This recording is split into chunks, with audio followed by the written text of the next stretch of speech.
So okay, let's talk about Bagong Pilipinas. Sa Bagong Pilipinas, available na po ang online renewal driver license para sa maaga, mabilis at maayos na serbisyo kahit sa bahay o opisina na pwede ka na kumuha ng lisensya online na hindi mo na kailangan na pumila o maging hassle pa o maging abala pa sa ating mga trabaho. Sa IGOB apps, hindi ka na kailangan bumiyahe o pumila sa LTO office. Buong proseso ng license renewal ay maaaring gawin online. Telemedicine, medical exam at driver enhancement program ay pwedeng kumpletuhin online sa LTO o di LRS portal.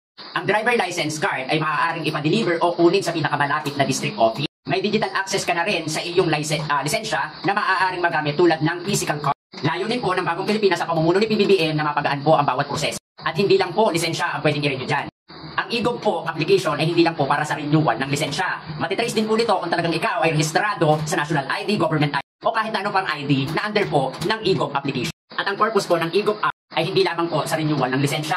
Ang layunin po ng Bagong Pilipinas sa pamumuno po ni PBBM ay mapagaan po ang bawat Pilipino.